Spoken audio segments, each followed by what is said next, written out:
Hey everybody, welcome back to my channel. It's been 2 entire weeks without any training footage. So I just took a vacation and now I'm back.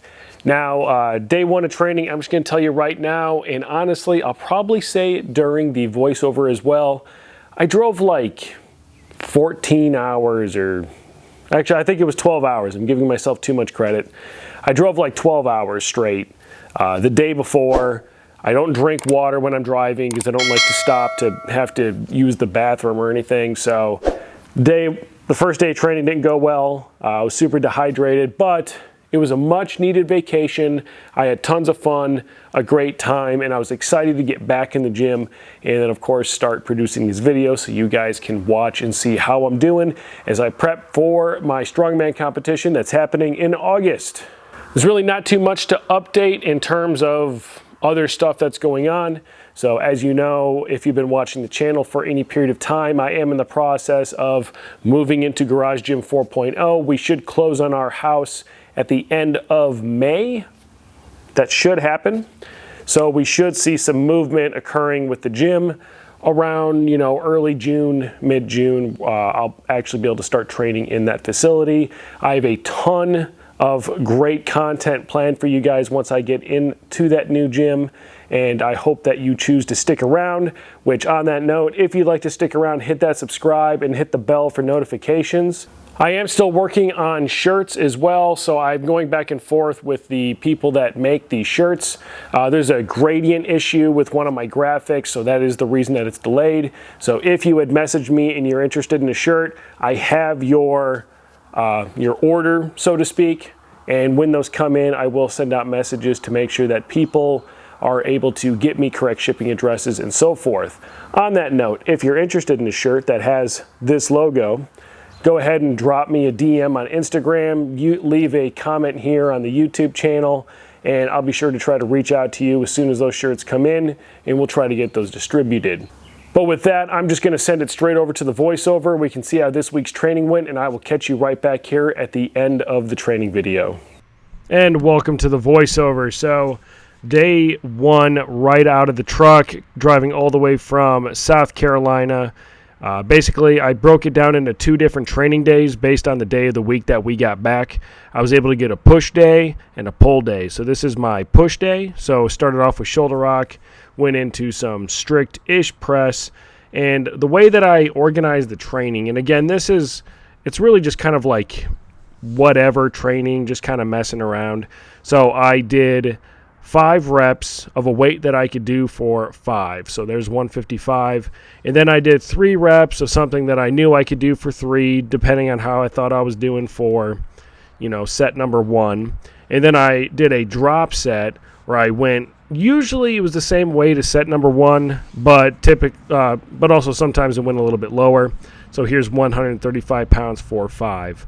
Now for press, I showed you guys all 3 clips. I don't show all 3 clips for all the videos though. But 135 for 5 was flying. Everything felt really good. Moved on to bench press. Here's 225. And again, 4-5. Everything felt really good. And it felt really good, especially relative to how I was feeling.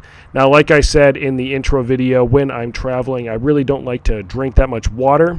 I basically drink coffee in the early morning, and then I'll usually slam like a Bang or a Rain or something later that evening. Here's Duffalo bar squats, and this is 285 pounds for 5. And this is where I think the dehydration kind of caught up to me, because everything started to feel pretty terrible in my right hamstring. So I did this set completely, but the next 2 sets are the ones that really suffered on this particular exercise. So what I ended up doing is, instead of doing a 5-3-5, I did a 5-2-3, going to 325 pounds, and then I wrapped up with 225 pounds on the last set. Nothing was really wrong with my leg. I think I was just kind of cramping, but still, it occurred, it happened. Really not that big of a deal, no real loss in training because all of these are just normal training days. After that, moved on to day 2, and again, this is a pull day. So here's deadlift at 365 pounds. I was trying to go all double overhand, and I definitely succeeded. I didn't have any issues sticking to double overhand on my deadlifts. So 365 pounds definitely flew, definitely felt really good. Felt way better than the day before. 405 pounds for 3 also felt really good. Lockout was a little bit weak, and that was mostly due to the grip, specifically with my right hand. For some reason, ever since my surgery, my grip on that side has just kind of suffered a little bit. I'm sure it has a little something to do with the surgery, but again, it didn't really impact my training that day. After that, I moved on to some Incline Seal Rows. I also got super distracted, and if you own a home gym, this has probably happened to you. But basically, I started to do curls, and I was like, wait a second.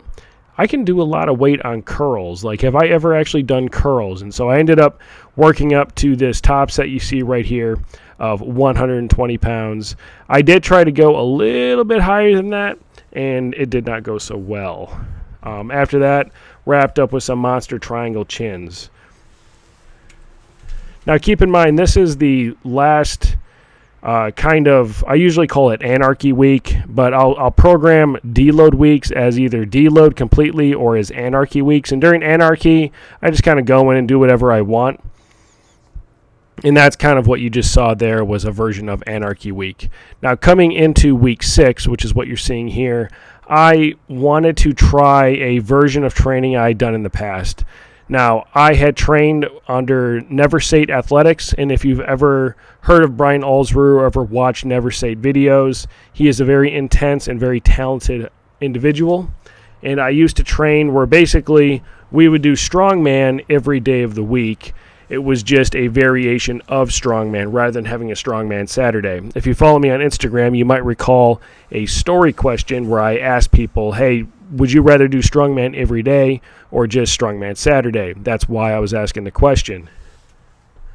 What I did is I programmed so that I have a heavy, medium, and light mover for each and every single day of the week. And there is a main mover exercise, there's some assistance work, and then there's Strongman exercises. So here, with the EMOM work, this is my light work for this particular day, and it's assisting my deadlift. Having done this for a week, I really don't think I'm going to continue doing it, not because I don't like it.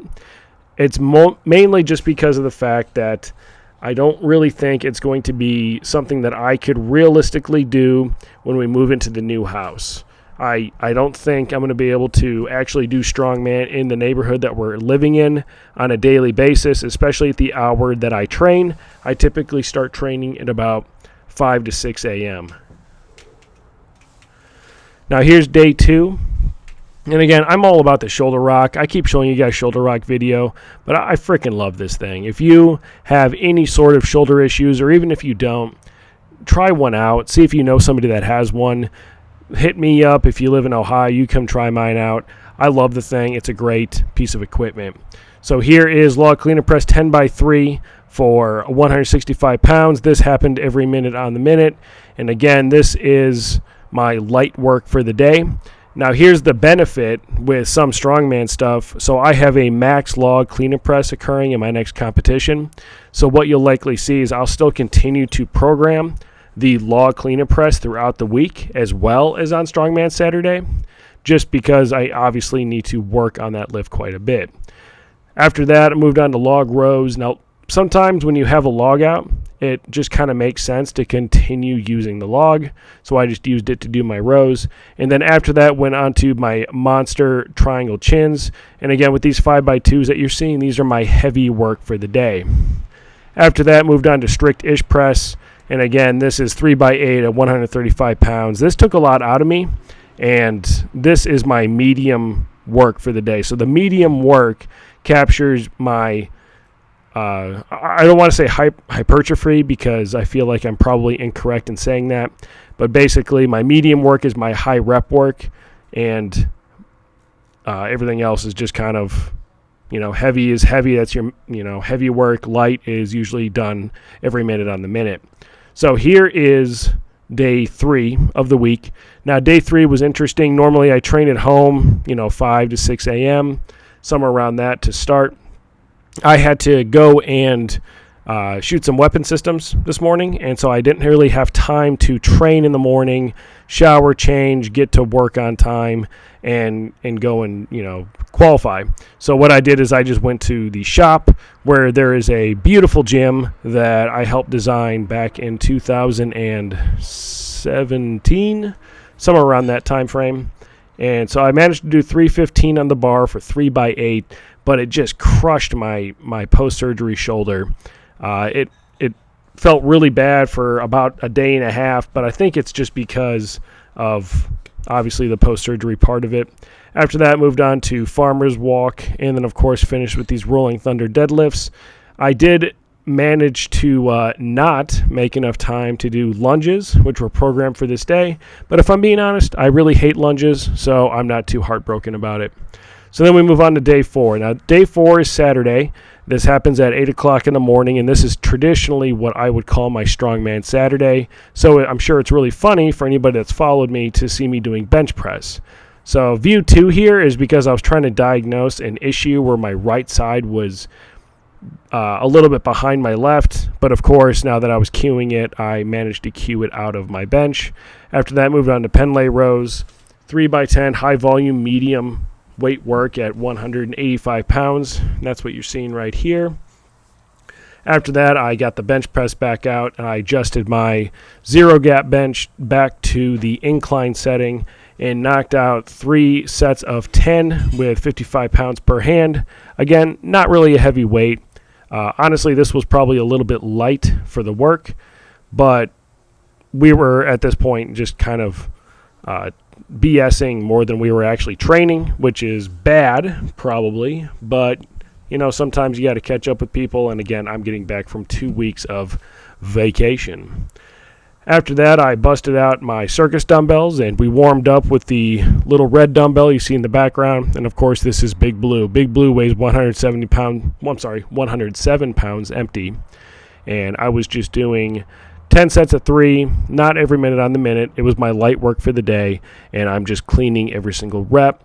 Post-surgery, so doing Circus Dumbbell kind of scares me from time to time, but it felt super good this day. And it was really cool because I was able to train somebody on how to do Circus Dumbbell, and they went from not being able to do it at all to crushing that 107-pound dumbbell. But that's pretty much it for the week, and I'm going to pass it back over to myself at the end of the video.